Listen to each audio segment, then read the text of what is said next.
draw the Lewis structure for sulfur hexafluoride. Okay, so Lewis for sulfur hexafluoride,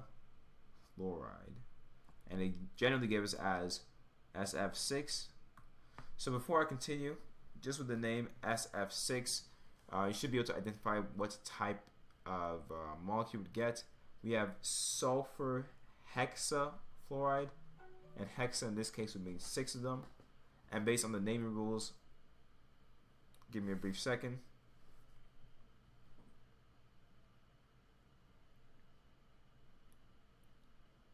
Alright, waiting for it to stabilize here.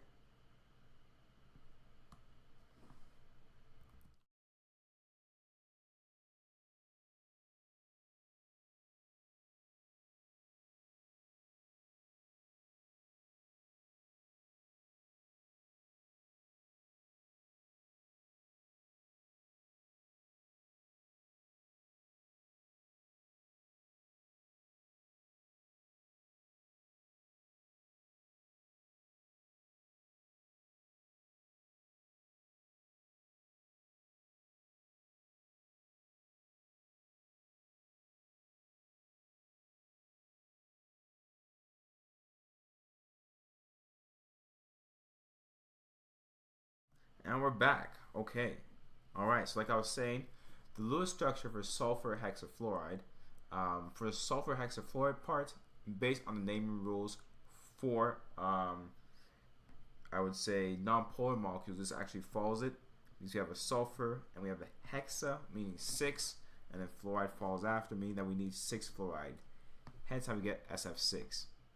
So with this though, sulfur is actually on the 16th column, so that means it would have 6 valence electrons, and fluorine would be on the 17th, meaning it had 7 valence electrons, but there's 6 of them, so we need to do 7 times 6, which is 42, plus the 6 offered by sulfur, so we need to account for 48 whole electrons.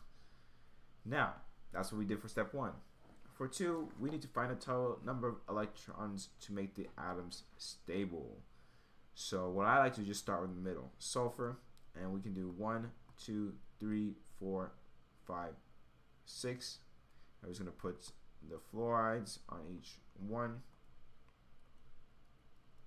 And now what I'm going to do here is I'm actually going to fill out the valence electrons. Fluorides are sharing 1 of its 7, so it'll be 2, 3, 4, 5, 6, 7, 2, 3, 4, 5, 6, 7, 2. Just pause here so you can follow along. But I'm just going to be reading to make sure I'm not missing anything. Okay. Waiting for it to stabilize here. I do apologize for the fluctuations. Hopefully this will not happen again. Alright. Okay. Now we're stabilizing. So now we have 2, 3, 4, 5, 6, 7, 2, 3, 4, 5, 6, 7, 2, 3, 4, 5, 6, 7, 2, 3, 4, 5, 6, 7. So that would be all of our fluorines there, which is their electrons. And for sulfur, it's funny enough, it's already sharing 6 of the 6 electrons that it could carry. So we don't do anything for sulfur. Now let's just quickly check if their formal charges are good. So for fluorine, it likes to have 3 lone pairs and 1 bond, which is every fluorine is doing here. But sulfur, on the other hand, likes to have 2 lone pairs and 2 bonds. Okay.